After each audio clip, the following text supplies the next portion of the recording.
Hello everybody, Mike here from the School of Self-Mastery, and on this video I will show you how you can optimize your Facebook group for business. Okay, so in the first video of this series we went through 5 steps where I was showing you how to set up your group. Okay, so I showed you how to create a group, how to give it a name, how to give it a description, both searchable in the Facebook engine, right? How to give it a cover for the group, and finally how to create an opening post, an opening welcoming post, which is all you need to start. But at this moment, your group is ready and you want to optimize it for business, meaning that you want to make sure that you can capture your audience, right? Group your leads and make sure that they're going through your organic funnel until they're becoming your paying customers. Okay, so with that being said, I'm going to share my screen and we're going to go through another 5 steps over here of our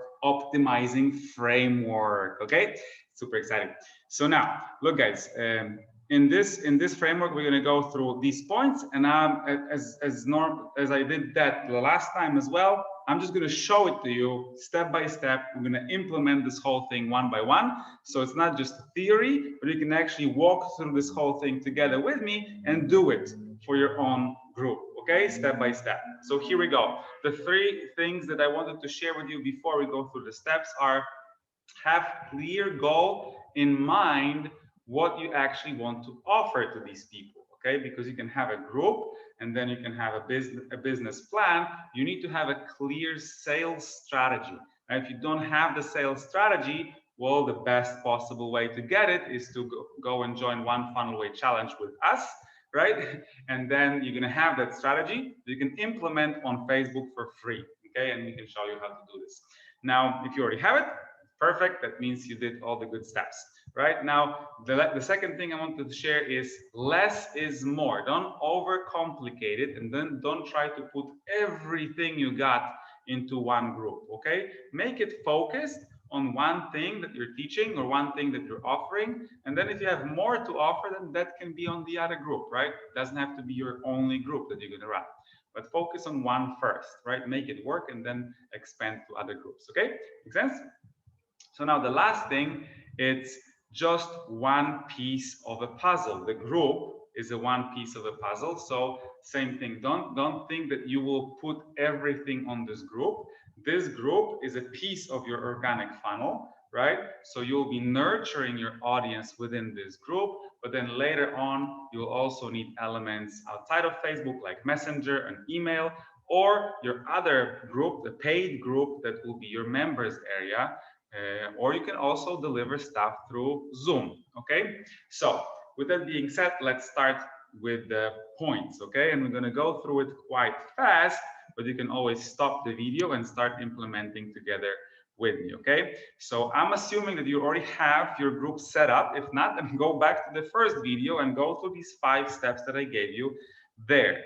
Okay, and then come back here and we can follow up with these 5 new steps. So the first thing when it comes to optimization process is the changing the type of the group. Okay, so you're going to change the group from the general group that is a normal setting, the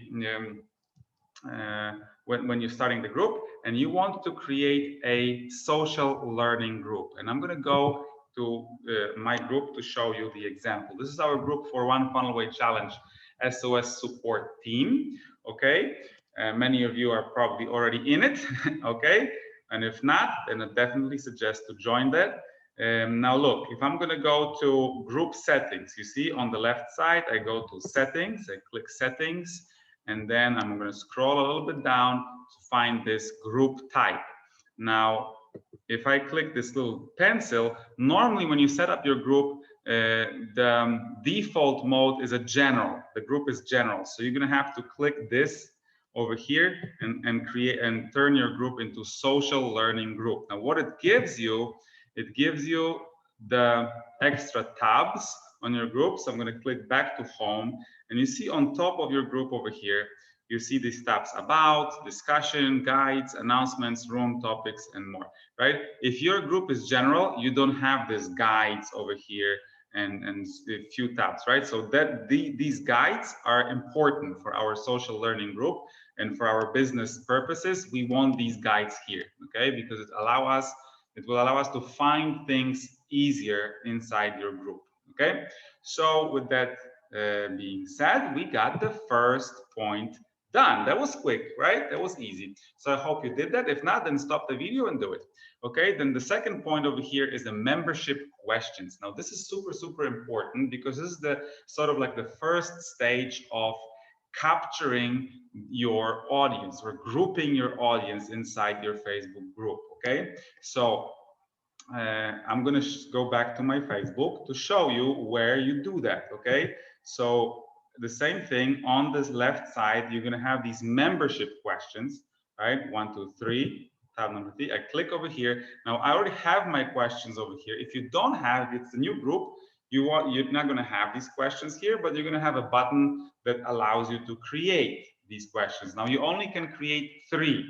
Maximum you can create 3, minimum, well, 0, but obviously you want these questions because they're helping you to classify your audience, right? To group the audience, which is more engaged, less engaged, or more prepared for your offer, or less prepared for your offer. So look what I did over here. So I'm trying to define my audience. Where are they on their learning journey, right? And how I can support them best. Right, so what these questions should do is give you some initial information about these people who are joining.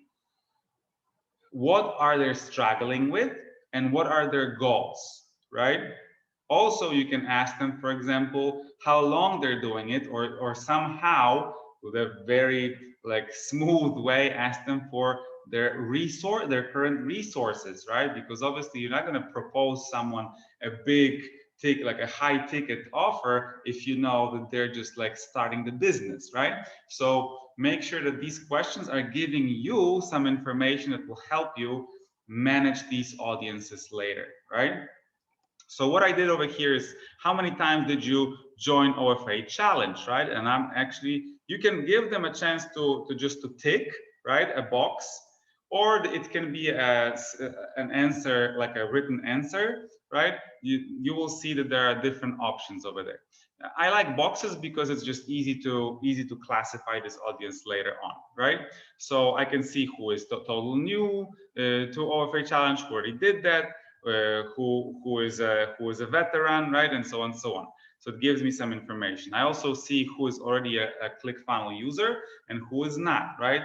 So that gives me also some information about their resources. Like I said, right, some of them will be implementing this with the ClickFunnels because they have money, right? Some of them will try to find cheaper solutions, and then I will know who I need to provide that cheaper solution to, right? And finally, the most important question over here is the question, well, maybe not the most important, but very important, okay, is the question that is capturing the emails of your audience. Now, the very important thing is, according to our experts, sorry, we should not make it compulsory, make it optional, okay? Because if you make it compulsory, it actually might scare away some people from your group. So make it optional. When people leave you their email, you want to give them something for it. Make it a fair exchange. Email for your lead magnet, email for some help, right? So I'm offering over here free resources that our team prepared from One Funnel One Challenge, which is, for example, the whole complete notes, the notepad, right, with all our notes and mind maps from the challenge, right? And people are leaving me their email. Now, what you're doing with this email is also very important. So I wanted to show you. When I go here, I'm actually going to show you this. All right. So I have a one member request over here. I go here as a person, right? This person wants to join, answered my question. Now I'm copy pasting all these questions to my spreadsheet, right? When I have all these information, right, with from these people. So I'm creating this list over here, and then I can contact them. I can start sending them some emails, right? Some starting sequence. just to make sure where they are on their journey and how I can be the most helpful and most valuable for them. All right.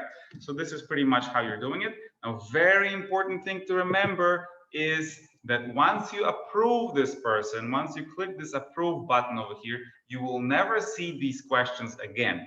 Okay, so make sure that you copy pasting these answers somewhere in your spreadsheet so then later on you can actually make a use out of it. Okay, and that was point number 2, very important thing because it's actually giving you a good start with your audience. Okay, so now point number 3, guides and topics.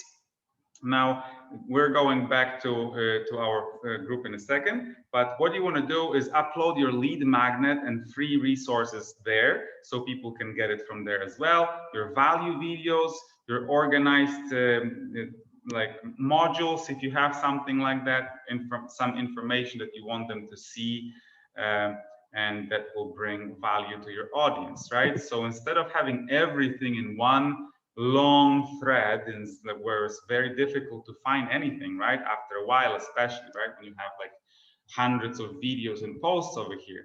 So instead of doing that, you just have these guides over here, and then they click over here, and you have organized everything in nice modules, nice sections, grouped. You see this?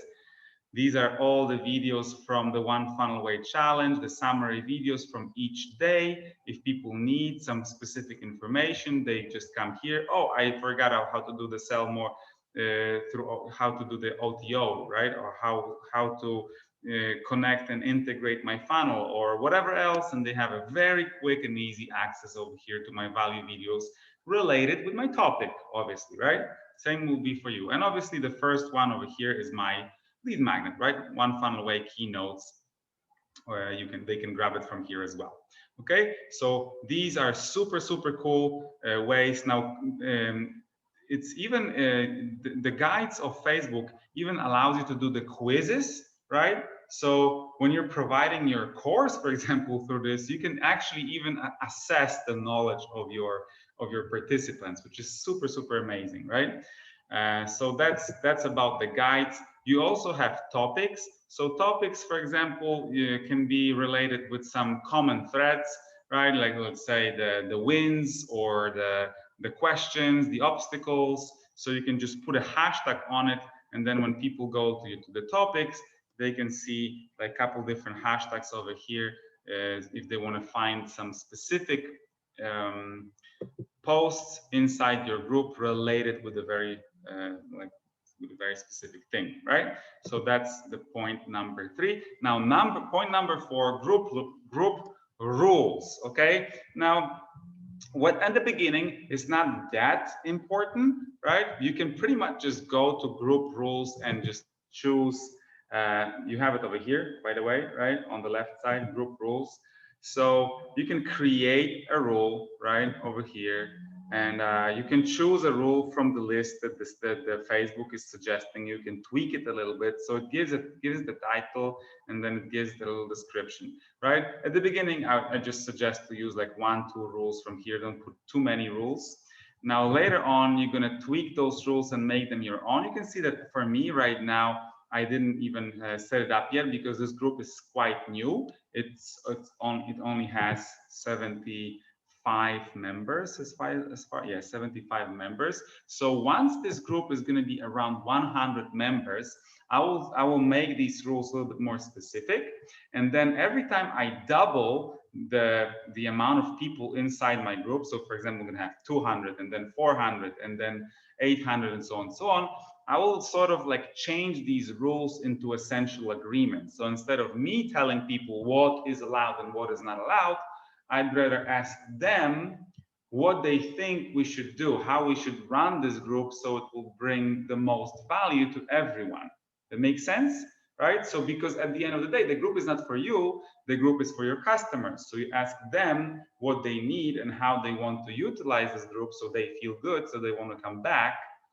And then you set the rules for it. For instance, a lot of groups change their strategy after a while, and for example, they don't want any promotions, any spam, but because a lot of customers or a lot of people would actually like to promote their own stuff, after the while they, for example, allow promotions once a week or twice a week or during the specific events, right? So that's all is something that you can discuss with your audience and just do what works for everybody, what works for the community and not for you, okay? So that's point number 4. Now, point number 5 is a welcome. You have to welcome members. So this is a welcoming sequence. It's a little bit different from the opening post, from this first welcome post that you created where you were going through who, what, why, how script. In this particular case, you will be repeating these welcome posts every week or every 2 weeks or every month, depending of how often people are joining. And you will be informing people that new members arrive to the group, right? You will encourage these members to introduce themselves, to share a little information about themselves, or tell others what are their goals, right? Or how they can be helpful, and so on and so on. So this is basically boosting engagements in your group from the moment one when somebody is joining, and it's very, very good practice to do that. Now, there are 2 different ways how you can welcome these people. One is the official way on Facebook, and I'm going to show you over here. Let me just scroll. There you go. Please welcome new challengers in the group, right? And then I just list the people who joined the group within the last week or so, and I encourage them to build relationships with other people, right? Tell us a little bit about their business and about where they are in the implementation of the OFA challenge, which is for me a very important thing. Obviously, for you, you're going to have to customize it and ask them about something that is related with your group, right? And your thing that is happening inside your group. So with that, people who are already in the group will start commenting and welcoming them in the group, right? That's one way of boosting the engagement. And the other way of boosting engagements is all these people who felt welcome and had this warm introduction, right, will be more eager to say something and post some stuff about themselves, right? So this is what you're doing in a Facebook group, right? And I actually put that example over here. I will give you this framework together with the video, so you can then walk through it later on if you will need it. And then the other way what you can do to make it even more personal, you can send them the moment you're admitting somebody to the group, right? So you captured their initial answer, the answers for initial questions, and then you admitted them and you send them a message on Messenger. So this is my message that I send every time I'm admitting someone new to the group, right? So what you would do, you just prepare this message, right? It's sort of like a generic message. You copy that message, right? And then you're going and pretty much, I'm just going to do it right here, right? This is so you have a new person, right? I'm going to put him in my spreadsheet.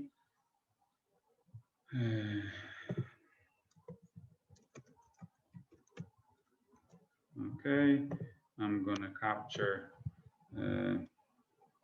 the email, right? You have to copy paste it at this point unless you are okay with paying some money for the automations tools.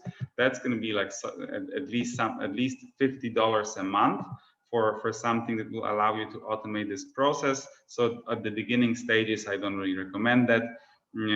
But later on, once you have a little bit more money, you can definitely do that, right? And he is active user. There you go. I already have him over here. So now that I captured these things, I can send him the message. So I'm going to copy paste, take this message, right? Control copy, and I'm going to go to here, right? I'm going to send him a friend request in the same time, right? So we can see each other on our Facebook profile. And I'm going to send him this message, paste it over here. just add his name on the top,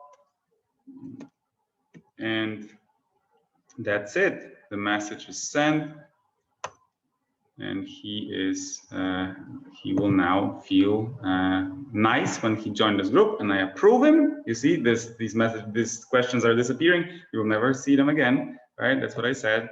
And then I'm hoping he will post something in nearest future on my group. So that's it, guys.